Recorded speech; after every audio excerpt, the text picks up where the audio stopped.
Welcome, ladies and gentlemen, to the World of Wrestling podcast. Here today to discuss about the WWE Monday Night Raw, November 3rd, 2025 review.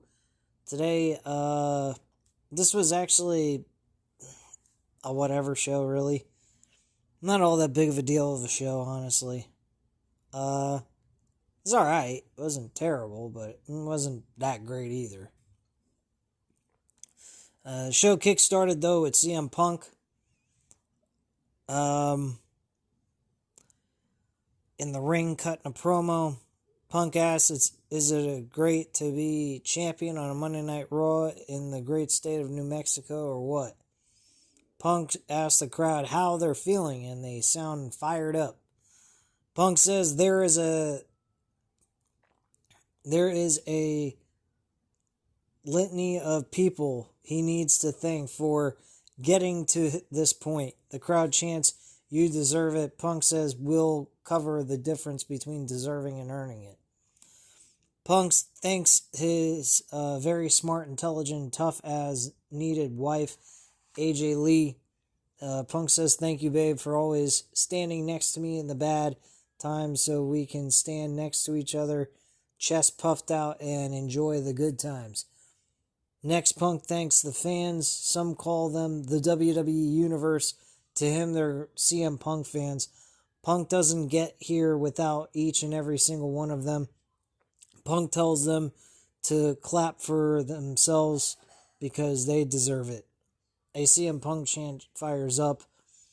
Third person he wants to thank is main event Jey Uso, which I don't consider main event quality anymore. His wrestling has gone right out the fucking window.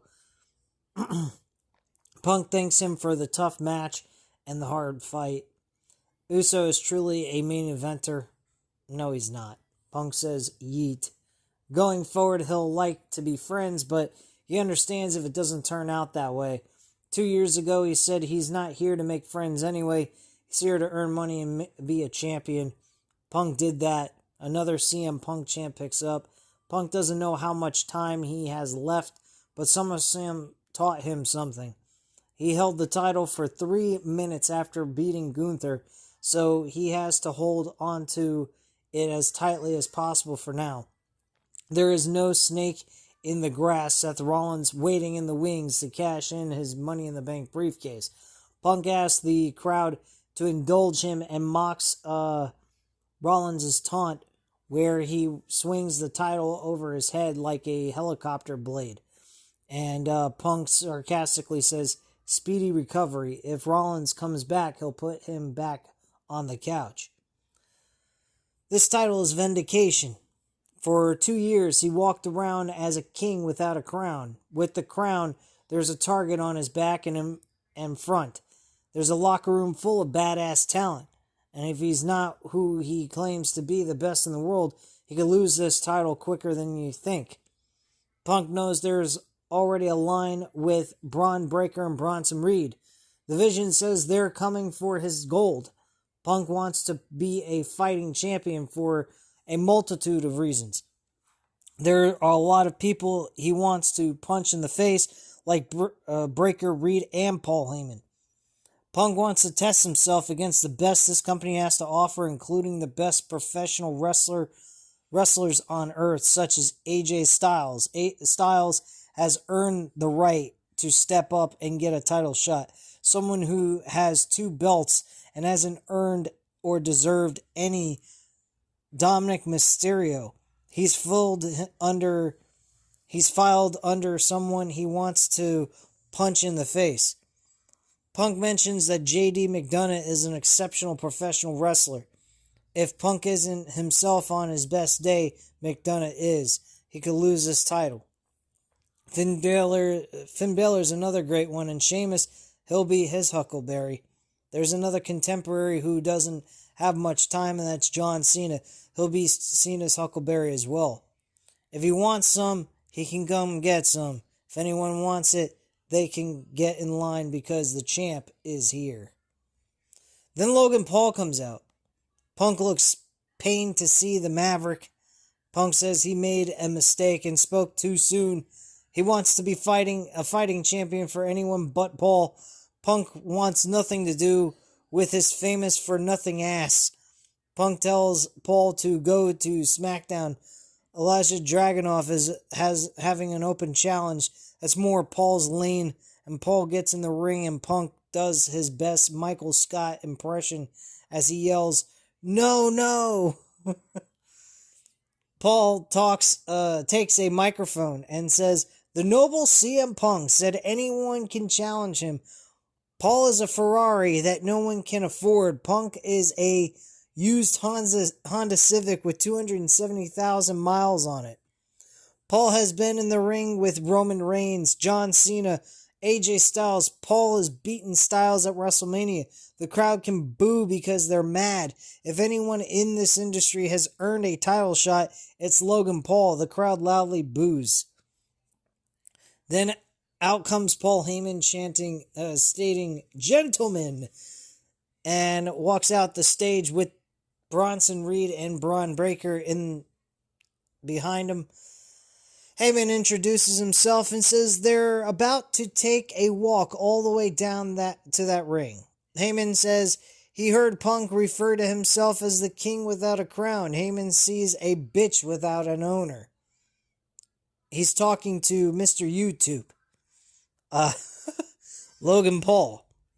The front of the line goes to the man who recently beat Roman Reigns, the tribal thief, Bronson Reed. The front of the line belongs to the future of WrestleMania, Braun Breaker. Paul isn't on the line. He's on the line to get on the line for the opportunity to get to the champion. Okay. Punk has been champion for 2 days, 432 days shorter than when they were champion. Heyman reminds Punk that he's not the reason they lost the title. Heyman says, "Your move." CM Punk chant breaks out. Heyman says, "You're in the wrong place at the wrong time. Get to stepping now." Paul looks flabbergasted that Paul isn't moving. Paul Heyman, that is. Paul says, "You snooze, you lose. You're pretty slow. Paul was here first. If they wanted the spot, they should have put some pep in their step and found some hustle." I gotta give Logan Paul some credit. He was pretty good in this show last night. Breaker smiles incredulously, and Breaker says Heyman bought everyone 2 weeks to live because they had to sit and be patient for 2 weeks right after they dropped Seth Rollins in the dirt. They had to be patient for weeks until the new champion was crowned.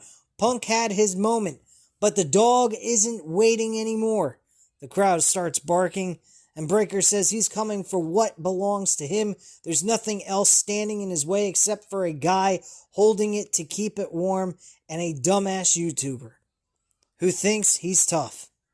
Breaker tells him to get out of his ring or he'll whip them like a dog. Punk tells Paul he's either fighting with him or he can get the hell out of his ring.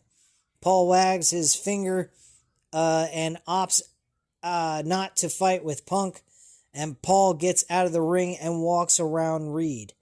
Paul tries to get around Breaker, but Breaker shoves him down, and Breaker and Reed circle the champion. He actually shoves him so hard his back of his head hit the little electric board that goes around the ring. And I thought maybe he got a concussion or something, possibly, because that was pretty gnarly. Punk starts to fight them off, but they quickly overwhelm him. Paul gets to his feet and walks off on Punk. Paul looks back at what is happening and starts to think, and then Paul teases getting into the ring before he finally does, and then Paul attacks Reed and Breaker, but they soon overpower him. Breaker hits Paul with a big spine buster. Reed then crushes Paul with a tsunami, and Punk gets in the ring with a steel chair. Breaker bails out of the ring. Punk hits Reed to the midsection with the chair before smashing it off of his back. Punk challenges them to get back in the ring, but Heyman backs them up. Punk reaches over Paul and grabs his World Heavyweight Championship. And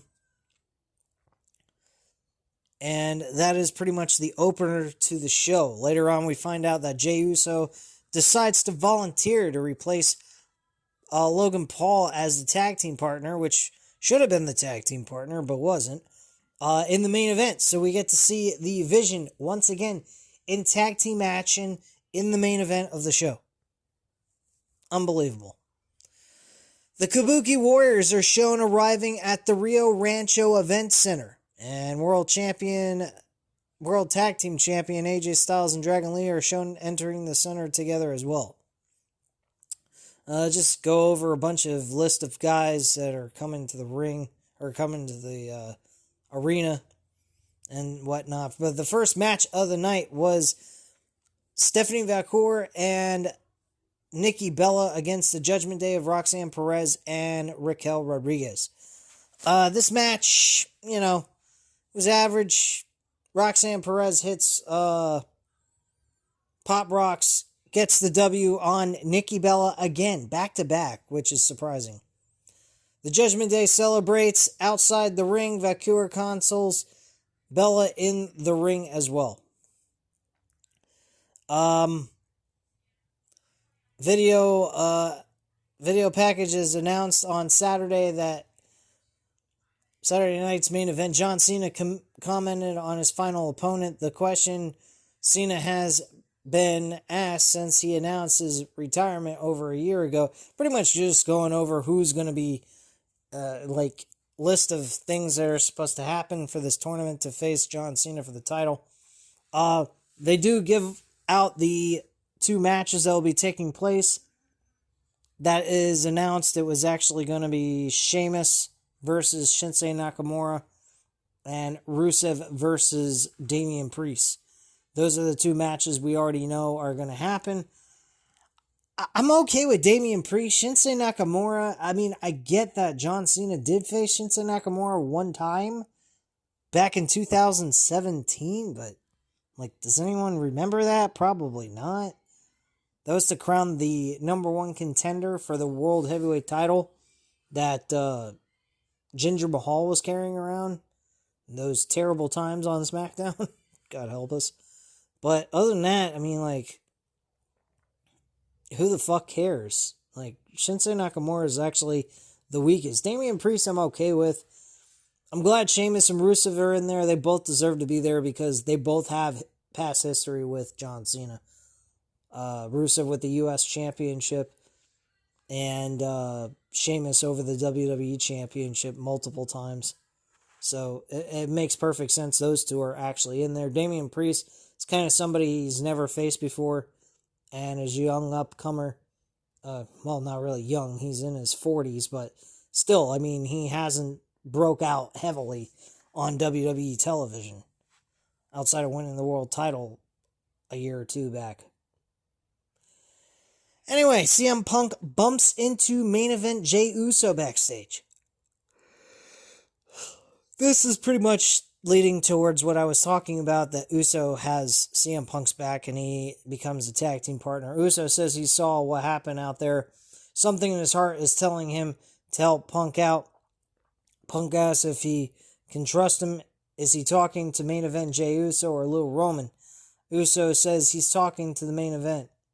If he were champion, the Vision would be coming after him. They're not going to stop. Uso tells Punk to let him help. Uso wants to body this Vision problem. And Punk says he's going to get his gear on, and they bump fist and say yeet. Oh, God. Next, we had Penta versus El Grande Americano. My thoughts on this: decent matchup, but nothing spectacular in my personal opinion. Penta actually ends up winning the matchup. And Rayo and Bravo, his 2 compadres, try to double team Penta after the match, but easily escapes them. The Americano family is frustrated And that's how that segment ended. Kairi Sane says this is a video package, by the way. Kairi Sane says there will be no more disrespect shown to Asuka. Asuka says she is the one true legend of the women's division. What they did last week was a small taste of what they are capable of. Footage is shown of the Kabuki Warriors beating up the women's tag team champion Charlotte Flair and Alexa Bliss. Asuka says they haven't forgotten about Bayley. Out of the kindness of their hearts, they let her walk off. Asuka says her kindness won't last forever. She'll do whatever it takes to prove that they are the most dominant tag team in the women's division. They're pretty much the only legit tag team in the women's division at this point in time. Next segment we had Dominic Mysterio coming out. God, I love Dominic Mysterio. Makes his way to the ring. This past Saturday, Mysterio defeated Penta and Rusev to retain the title. The crowd is giving Mysterio a really mixed reaction. Some people love him, while others don't. And Mysterio tells them to bow down to the king of luchadors. On Saturday, he proved that he is, without a doubt, the greatest Intercontinental Champion of all time, and he's the greatest AAA Mega Champion of all time. Mysterio says he is the greatest luchador of all time. This isn't a man on this planet who can stop him. Then out came Rey Mysterio. We haven't seen Mysterio since sustaining an injury many months ago. Dominic is shocked to see his father. Joe Tessitore says Rey has been medically cleared. And a holy shit chant breaks out. Rey stands in the ring with his son, and Rey says Dominic looks surprised. Rey says Dominic can say he's the greatest champion of all time all day long, but he draws the line when he says he's the king of the luchadors. Every time Dominic says that, the crowd starts singing Dirty Dom's name. Every time that Dominic says that, it insults their family and their blood. Rey asked about El Santo, Blue Demon, and Eddie Guerrero. Massive Eddie Guerrero chant fires up. Nearly 20 years after his death, he's still beloved by this fucking crowd and by the fans. Does Dominic think he's better than them? Dominic tells Rey that to keep his father's name out of his mouth, referring to Eddie Guerrero as if he's the real biological father, going back to SummerSlam of 2005, which I think was fucking hilarious when he stated that. Dominic says he's better than them. Dominic is better than El Santo, Blue Demon, and Eddie Guerrero. There's one luchador Dominic knows he's better than, and that's Rey. Rey says Dominic can disrespect him all he wants. He doesn't care. Rey won't let Dominic disrespect Lucha Libre. Rey takes his jacket off, and Dominic asks what Rey is going to do. Rey is jealous. Rey is already trying to steal his mustache. Yes, he is growing out a goatee/mustache going on there too. A whip his ass chant fires up. Dominic says he made the Mysterio name relevant. Not only that, but Dominic has surpassed everything Rey has ever done. Sure, yeah. Win the World Heavyweight Championship in WWE. And keep it for a long time. See if that works. What will he have to do? Kick Rey's ass again? Dominic tells Rey to listen to the king of the luchadors and get out of his ring. Rey looks down in shame before looking up to his son. Rey says he'll leave, but before he does, he needs to understand 3 things. As long as Rey is around, Dominic will never be the king of the luchadors. As long as Rey is around, this will never be Dominic's ring. And as long as Rey is around, Dominic will never be the greatest Mysterio of all time. Dominic throws his microphone aside and goes for a cheap shot, but Rey blocks it, and Rey punches his son, but Dominic kicks him in the midsection.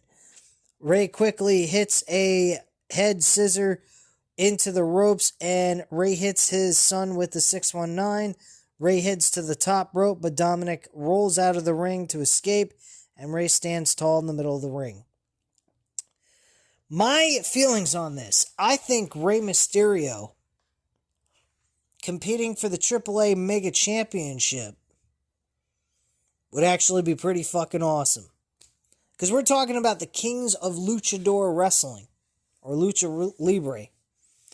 I think we should base it off of the AAA Mega Championship. I think that would be a great way of giving Rey Mysterio a world championship that would mean something. Then again, we could also go in the direction of stating why not have Dominic Mysterio retain that championship to beat his father, which he has not beaten his father one-on-one, I think, ever in the time they've faced one another. So that might be also an intriguing route to go on as well. So that's just my thoughts on that. But I think the AAA Mega Championship would be a great way of putting these two together over some really good championship gold. But that's just my thoughts. Let me know what you guys think in the comments down below. GM Adam Pearce is drawing names from the Tumblr. We'll find out who will be in the Last Time Is Now tournament. And yada, yada, yada. Bayley is pacing when Lyra Valkyria walks up to her. They don't seem to be on the same page. Bayley says they need to focus on the Kabuki Warriors. Valkyria needs to know if she can count on her, and Bayley says they're good. They slap hands, and Bayley walks off. Next, out of nowhere, the women's IC champion Becky Lynch jumps on the table, and Lynch says the man has come around.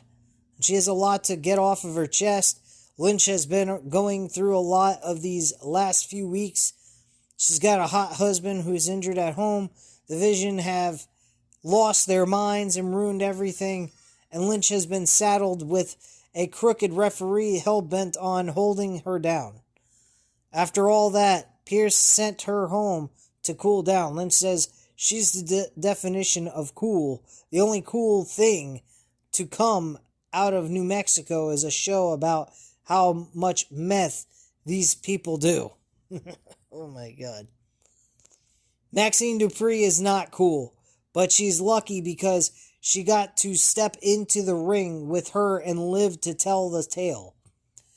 Dupree won't shut up about it either. The crowd is making her feel like she belongs, but Dupree doesn't. You don't survive in this business by being lucky. You have to be good. And Lynch is the best. Sports Illustrated, yada yada, same old shit she normally says. Lynch is a lifelong student of the game. This isn't a test Dupree can cram for. Dupree can train with the best. The next time they're in the ring, one wrong move will be the last for Dupree. And Lynch says, welcome to the big time. And Lynch storms off. Big deal. Next, the Kabuki Warriors make their way out to the ring to face Lyra Valkyria and Bayley. This match is unfortunate. The Kabuki Warriors end up winning this match, and Lyra Valkyria is the one that ends up getting pinned in this matchup. It's not good. This could lead to Bayley turning on Valkyria at some point. And it was by submission. Kabuki Warriors taunt Valkyria until WWE Women's Tag Team Champion Charlotte Flair and Alexa Bliss run down for the save. Kabuki Warriors quickly get out of the ring before anything happens, and Bayley checks on Valkyria. Asuka and Zayn signal that they want the titles, and and that's pretty much all there is there. Next, we have the Judgment Day Clubhouse. Finn Balor and JD McDonough are getting ready when Roxanne Perez and Raquel Rodriguez excitedly come in. Rodriguez will be facing Stephanie Vaquer for the Women's World Championship next week. A furious Dominic Mysterio comes in and is upset that his deadbeat dad is back. Mysterio asks where were they, and Balor says they weren't invited, so Mysterio has to do this on his own. Balor says they're going to go win back their tag team titles, and Balor gives the shillelagh to Mysterio and tells him to keep it safe. Mysterio is confused, and Rodriguez says He's the reason they put the titles on the line in the first place. Perez talks to Mysterio and tells him to be the bigger man. Perez says he's the king of the luchadors, and Mysterio agrees. Next, we have the World Tag Team titles on the line with JD McDonough and Finn Balor going up against AJ Styles and Dragon Lee. This was a very entertaining tag team matchup. Just as good as their original matchup 2 weeks ago. This was very good. Finn Balor doesn't take the L this time, but instead JD McDonough does with the Styles Clash. Sheamus also got involved in this match. Mysterio was down at the ring, and Sheamus tried to even out the odds and everything. And one thing led to the next, and AJ Styles hit the Styles Clash and got the win, and walked away with the W for his team, and they retained their tag team titles. Next, we had a backstage segment with Stephanie Vacour and Nikki Bella, which was nauseating, to say the least. Vacour is leaving when Nikki Bella stops her, and Bella apologizes for losing and getting Vacour in a title match against Raquel Rodriguez. Bella says she's rusty and making bad decisions. Bella is wondering why she's here anymore. Vacour stops her and says, she's Nikki Bella. Bella is amazing. Vacour tells her to believe in herself because she paved the way for this division. No, the fuck she didn't. She didn't pave shit. She was the latter part of the Divas era in women's wrestling in the WWE. She was not the known women's wrestling we know today. She was part of the 5-minute match, get them in and get them out type of group. She was not part of this women's revolution wrestling that we see today. So, yeah. And it was nauseating seeing them both embrace and all this bullshit. I found it absolutely disgusting.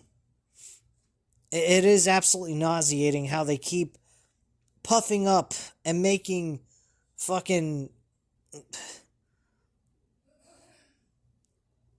Bella look like she's that important to the women's division. She's not. So next we had a backstage segment with Jey Uso warming up when Paul Heyman walks in. Heyman says Uso always kept him guessing. He can't figure out why Uso would team with the man who prevented him from becoming the world champion 2 days ago. Uso says he has a lot of people in his ear, but he respects Punk for beating him with no tricks. Uso doesn't care what the tribal chief thinks or Jimmy would say. All he cares about is what he thinks about himself. Heyman says he likes that. Heyman asked the Brawns to wait, but the leashes are off. It's all-out war with the roster. If they don't conform with the vision, they get smacked at the door. Heyman says Uso has a vision all of his own. And Heyman wishes him luck and leaves, leaving Jey in thought. There's still a possibility Jey Uso could possibly turn heel or something. I have no idea. I don't think him joining the division would be any good at all. I think that would come across fucking weird as shit. Probably would not work for most people, my honest opinion. But anyway, we move on to the main event, which is Jey Uso and CM Punk against the Vision with Braun Breaker and Bronson Reed. Gee, have we not seen this shit before or what? Because I'm pretty sure we have. But this match didn't really pay all much attention to. It was a double count out, no contest. Uso sends Breaker into the steel steps. After the double count out occurred, Punk goes for a suplex on the floor on Reed, but Reed stops it, and Uso and Punk double team Reed. Punk clears the commentary table as Uso knocks over the Prime Energy hydration station, and Punk puts Reed on the table. All of a sudden, Breaker crushes Uso with a spear at ringside, and Punk attacks Breaker, so Reed avalanches him down. Reed rolls Uso into the ring as the crowd chants OTC. Reed holds Uso up, and Breaker spears him down. The crowd is barking. Reed heads to the top rope and flattens Uso with a tsunami. Punk gets in the ring with a steel chair and chases them off. Reed and Breaker go under the ring and grab 2 steel chairs. Punk looks worried, and Breaker and Reed get in the ring with the chairs, but Logan Paul runs down with brass knuckles and stands alongside with Punk, making it look like he's actually going to join Punk, when Paul then smashes Punk with the brass knuckles. A shocked Paul Heyman holds Breaker and Reed back. The crowd loudly boos, as they should, and Paul approaches Heyman. Heyman says, "If he hits me, kill him."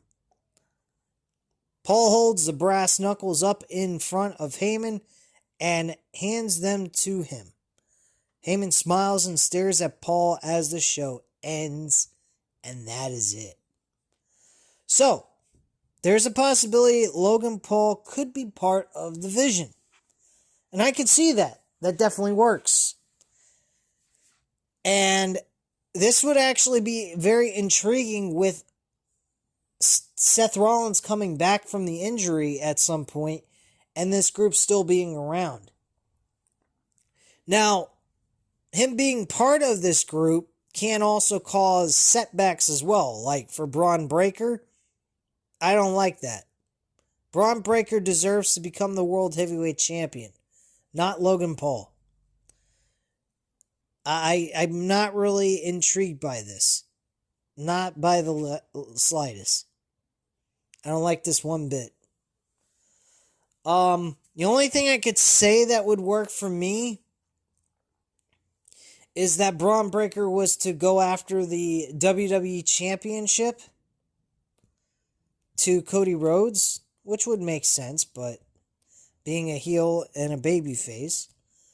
But still, one's on Raw, one's on SmackDown. Why would he care for the WWE Championship when he can just go after the world title? So that would probably make the most sense. So with that being said, that kind of causes a drawback for Braun Breaker going after his first world championship opportunity. Logan Paul, if he ends up being part of this group, would more than likely be the guy that becomes the world champion. God help us all if that was to happen.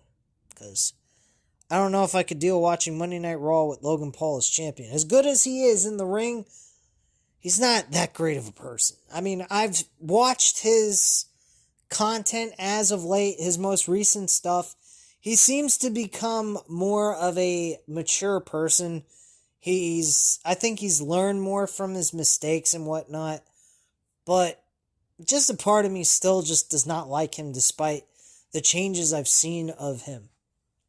Because, I don't know. And just something about him I still just don't like. And whatnot. And it's not even his past things.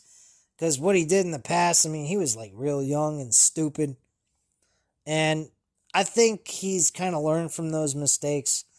But in all honesty, it's not a cool dude, personally. For him to even be okay with doing what he did is questionable and makes you kind of question his character as to what he does in his own personal life. So, that's just my thoughts on it. I don't know what you guys think, but I feel like this is a good move, but kind of a bad move for Logan Paul. In his situation, he's a good fit for the Vision. But then you're looking at Braun Breaker and you're seeing this guy evolve and become more and more of a main eventer, in my opinion. I don't think he should be waiting behind a Logan Paul or a Seth Rollins anymore. It's time for him to become the World Heavyweight Champion. I think that if Seth Rollins is not going to be there, he's injured and so forth, then it's time to move forward with Braun Breaker being the face, the young star that could be a world champion and be one of the guys that holds the promotion on his back. And I think he's well and capable enough to do that. So that's just my viewpoint on that. Let me know what you guys think in the comments down below. Also, hit the like button if you enjoyed the video. Hit the subscribe button if you're not already subscribed to the channel. And once again, anything else you'd like to talk about in the comments down below, I'll definitely get back to you on that. Thank you guys very much for watching, and have a great night, guys. Bye.